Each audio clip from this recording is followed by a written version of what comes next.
Hello everyone, welcome to the session of Fluid Power System. I am Purushottam, working as Assistant Professor in the Department of Mechanical Engineering, Maharaj Institute of Technology, Mysore.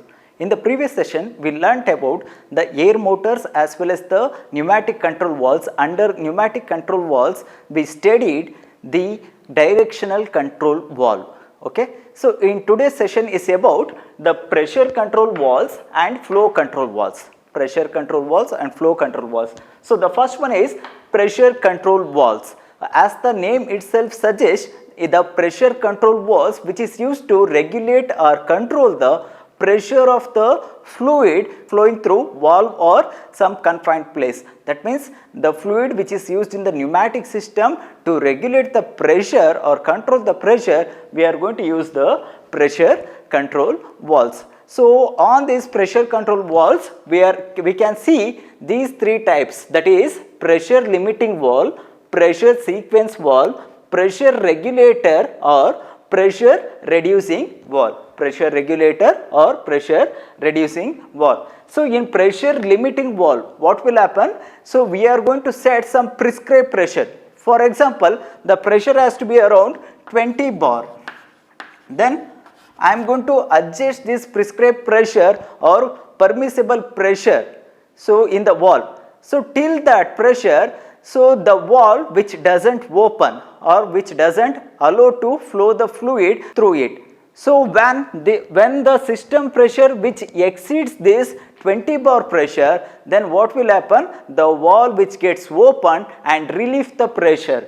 So, which is going to relieve the pressure. So, by this way the pressure limiting valve works. Then pressure sequence valve. Pressure sequence valves, here the output of the system is closed.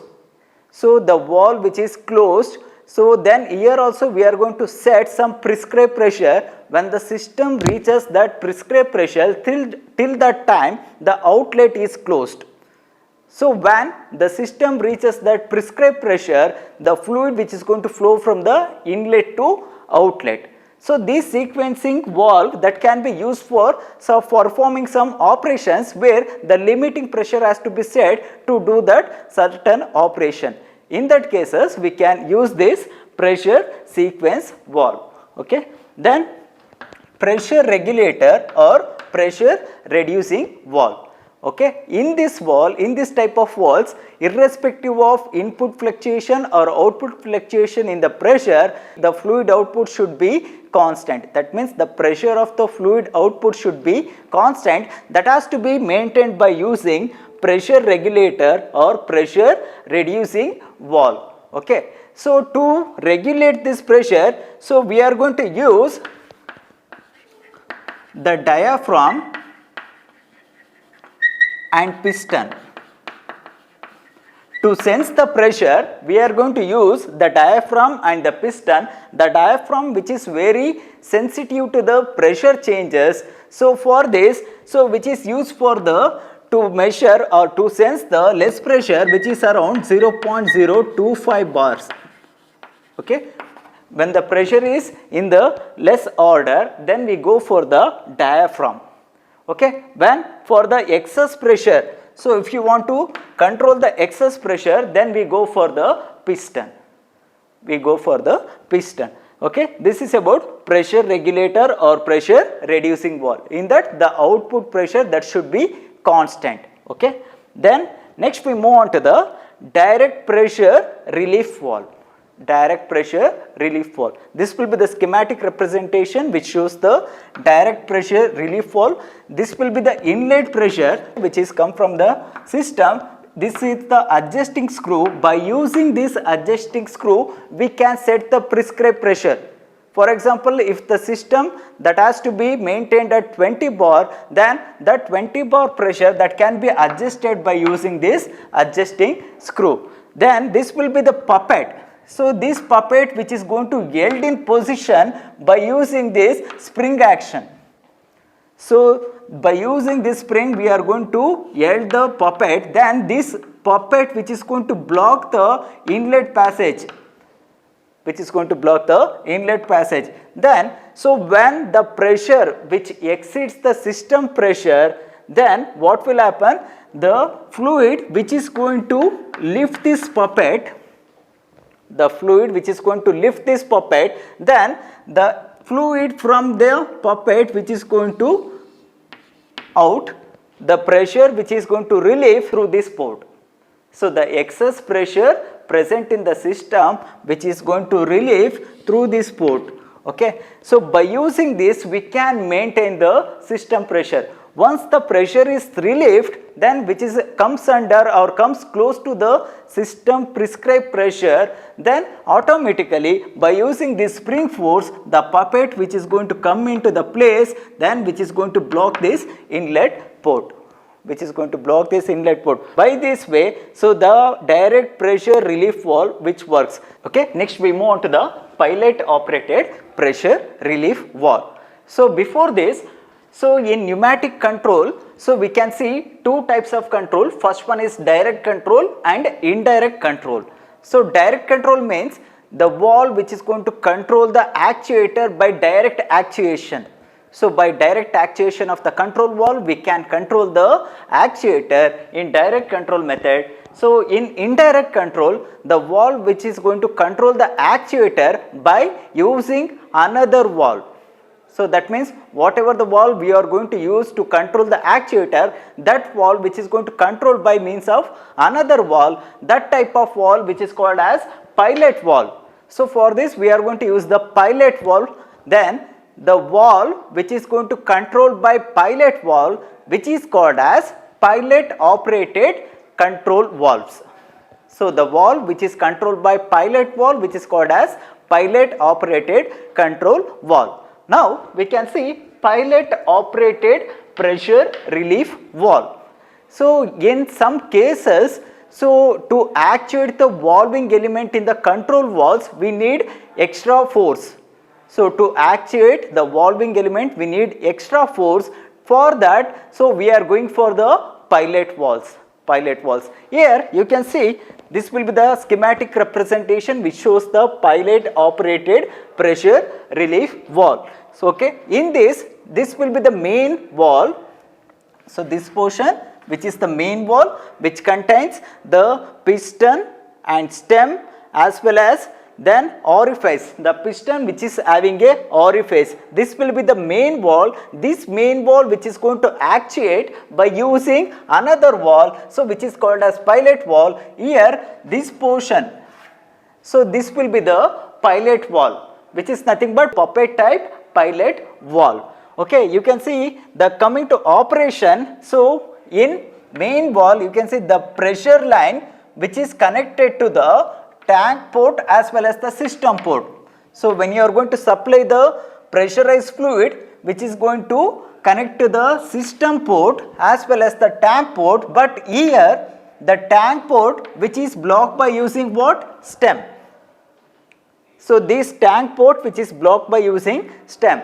That means if you are going to set some pressure, prescribed pressure, what we are going to do here, we are going to relieve the excess pressure. Pilot operated pressure relief valve. That means if the system pressure which is going to exceed the prescribed value or permissible value, then that excess pressure which is going to relieve by using this valve. Okay. Then so if the system pressure which is within the prescribed value, then what will happen?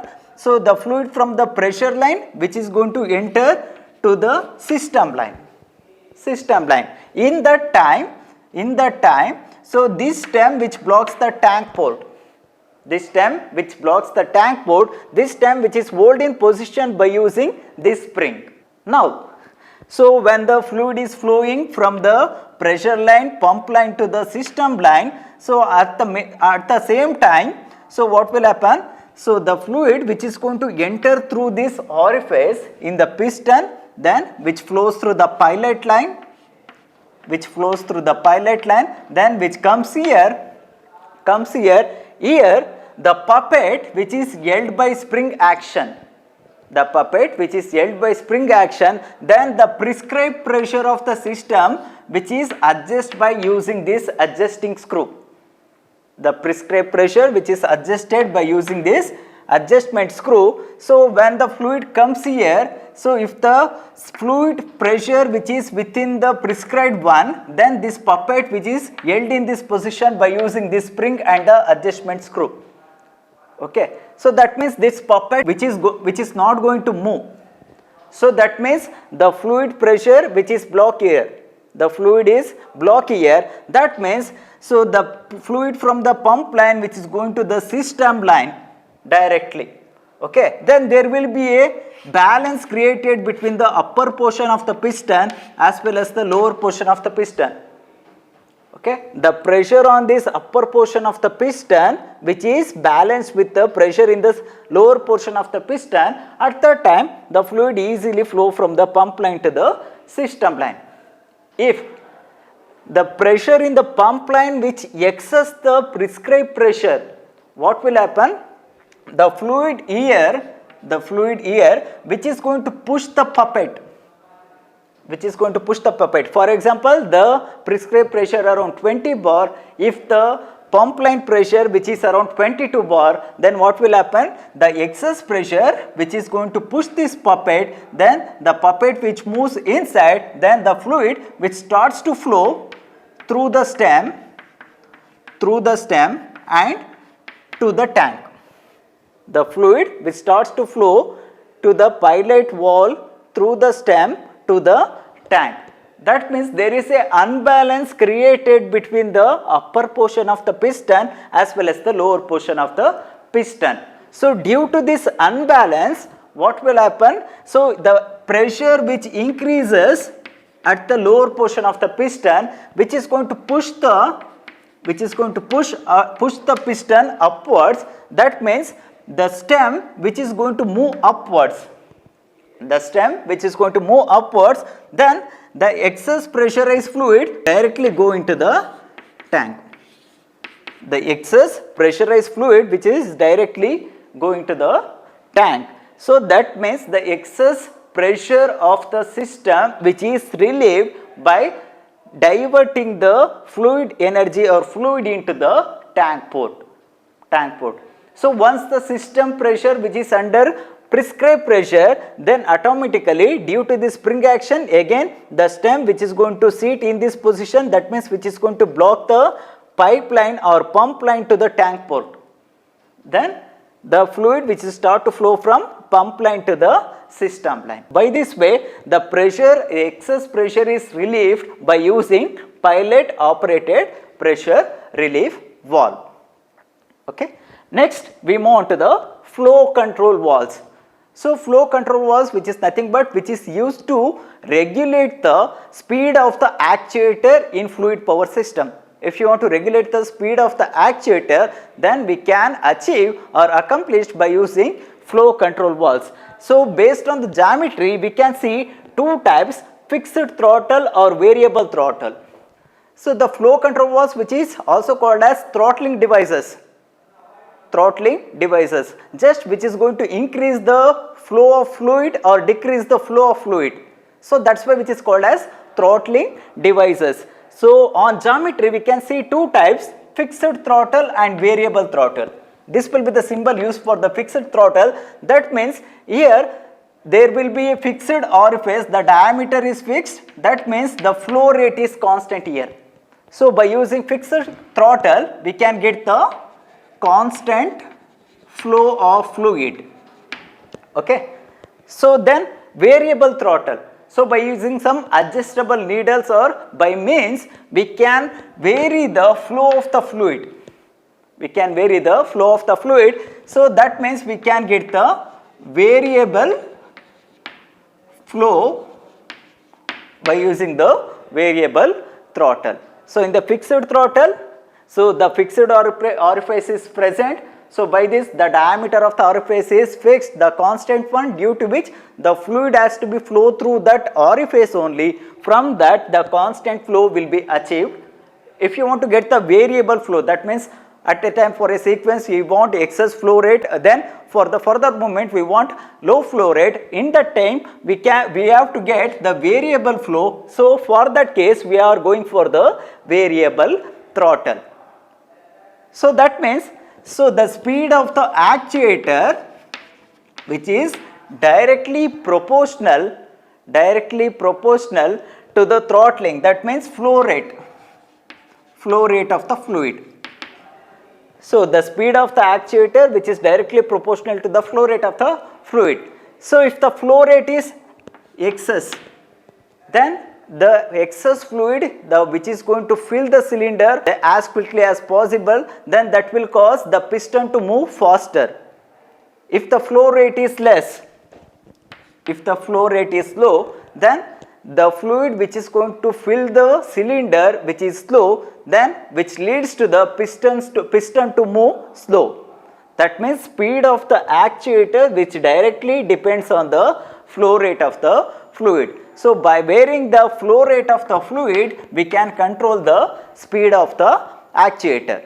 The methods to employ to control the speed of the actuators or speed of the cylinders, so which is having two methods. First one is metering inlet and second one is metering outlet.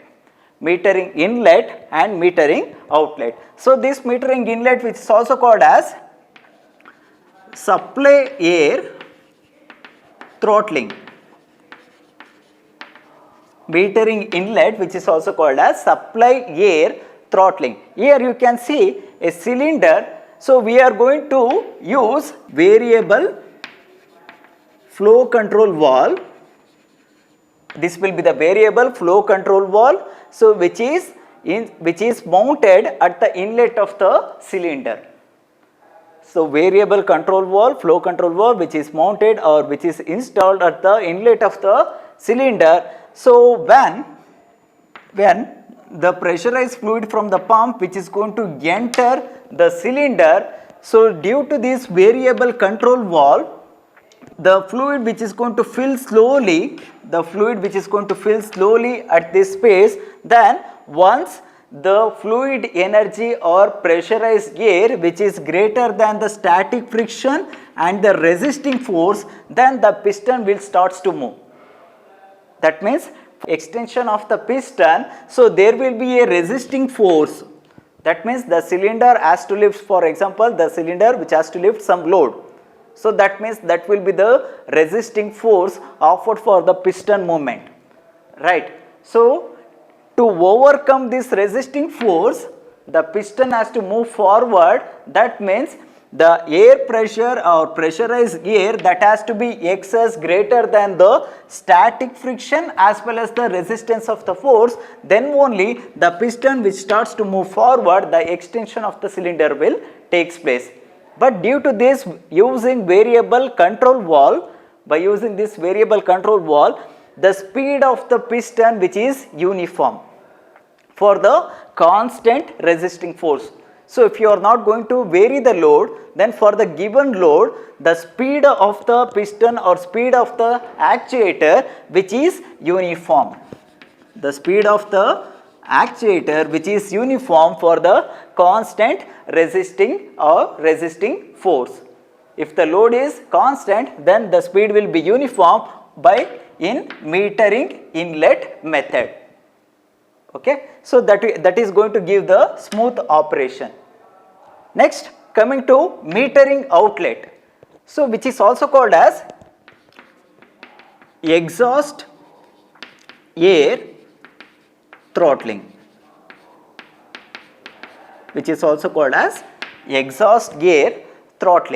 Okay, here, so the variable flow control valve. So you can see here variable flow control valve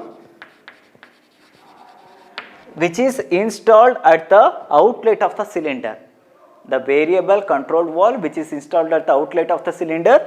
So when the pressurized fluid from the pump which is going to enter the cylinder which cause the extension, then this extension is rapid at the initial stage. So once the piston which starts to extend, so the air present here which is going to compress, which slows down the piston. So initially without flow control valve, the piston movement which is rapid, then at the end of the stroke, so the air which is compressed due to by using flow control valve, so the piston which slow down here.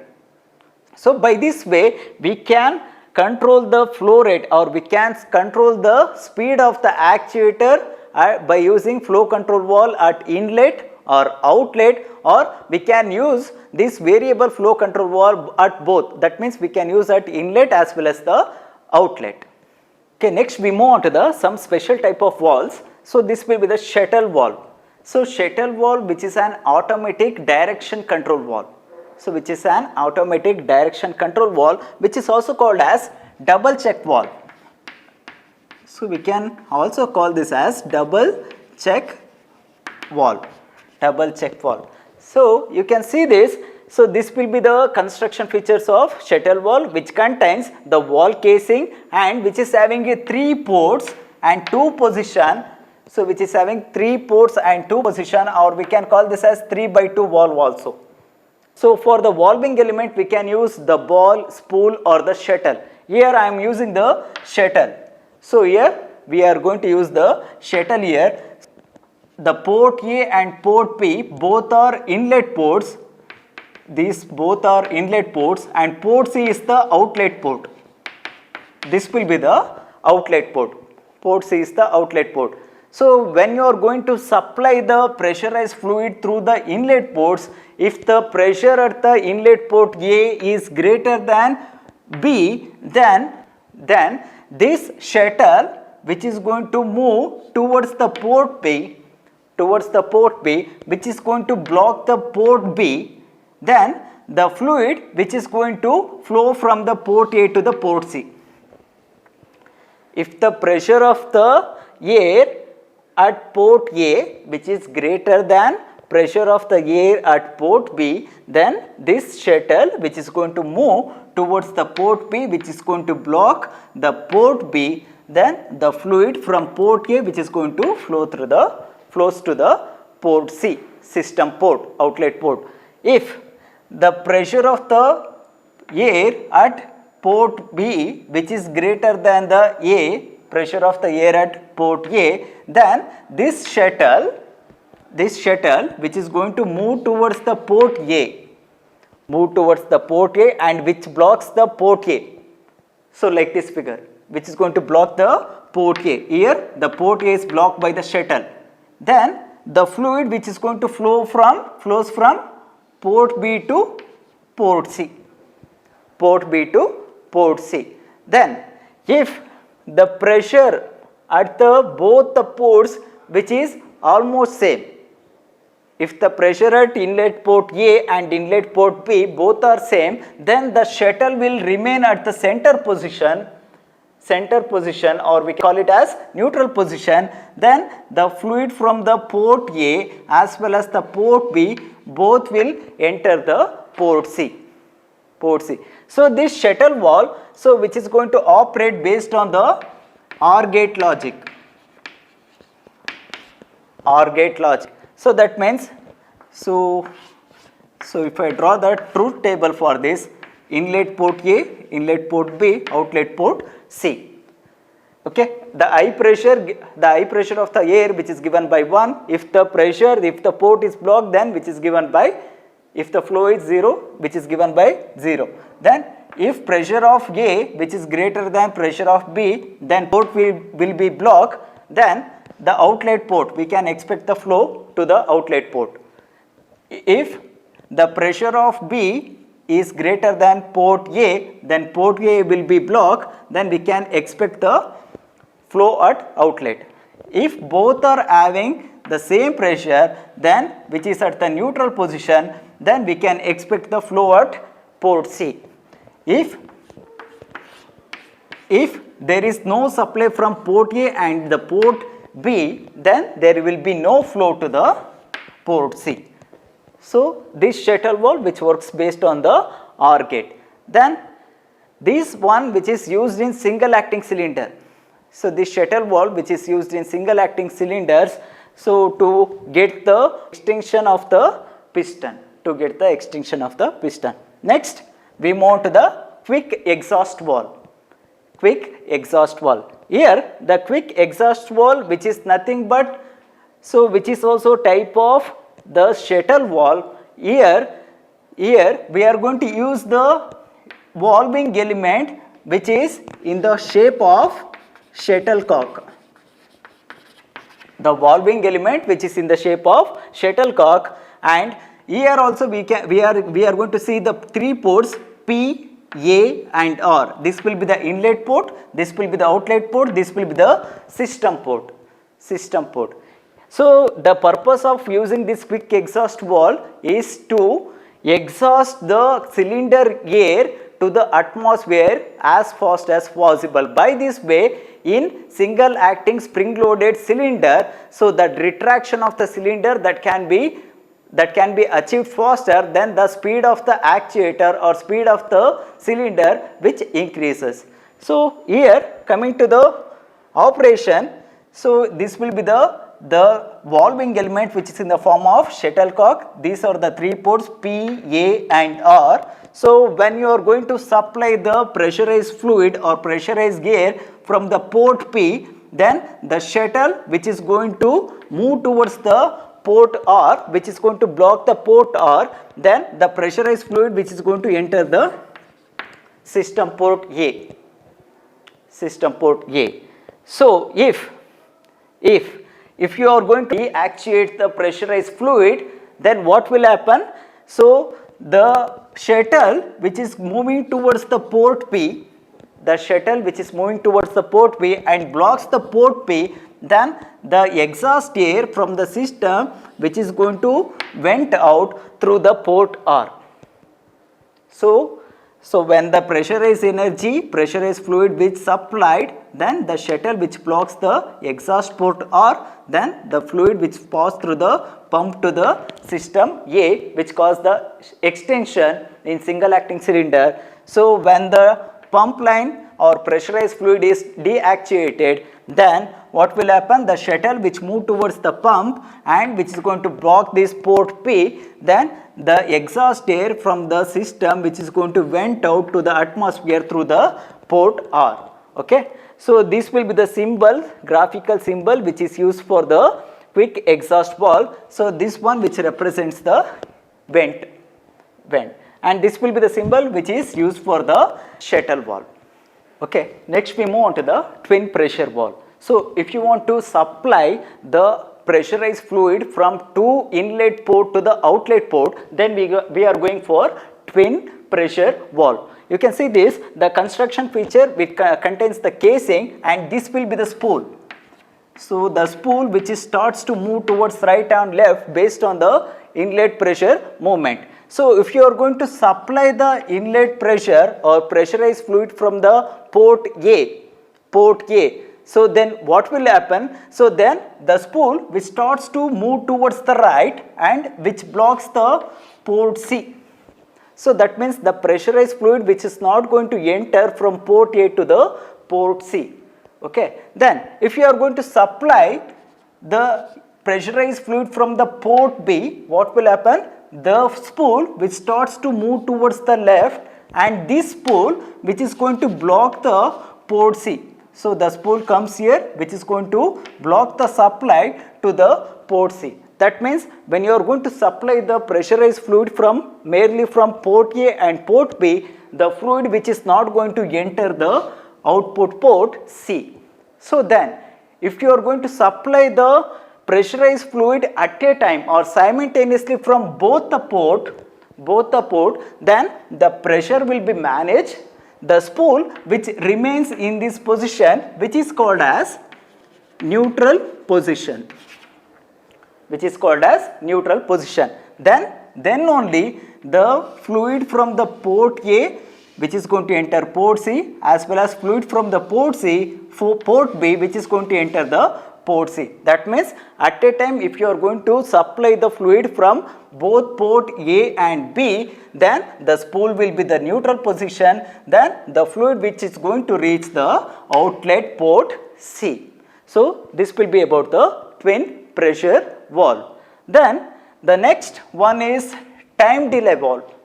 So when you are going to do the some sequence of operation, so if you want to give some time between each operation, then we go for time delay valve. So here we are going to use the flow control valve. So this will be the flow control valve, this will be the needle type flow control valve and check valve, and this one will be the pilot valve. So what will happen? So when you are going to supply the fluid from the inlet port, so the fluid which is going to enter the chamber, this will be the chamber, or we can call it as reservoir. So chamber through this check valve as well as the flow control valve. Then which starts to fill slowly. Once the pressure in the chamber which increases, then which is going to push the piston towards the right or push the spool towards the right. Then what will happen? So the pump line, the fluid from the pump line which is going to enter to the outlet port A. So this will cause the extension in the cylinder.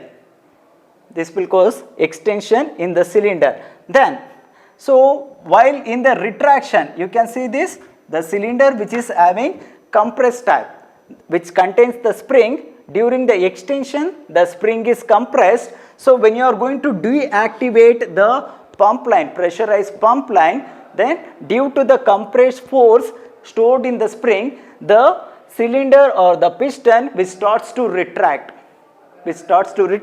So but this portion, so this spool which has to move towards the left, then only the fluid from the port A which is going to enter the tank.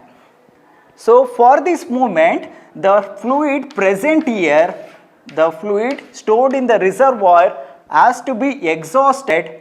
Here when the fluid comes here, this will be the check valve. So there is no movement of the fluid through this valve. So the fluid has to come through this flow control valve and has to reach the outlet valve. So due to which, so the time for the retraction which is delay here.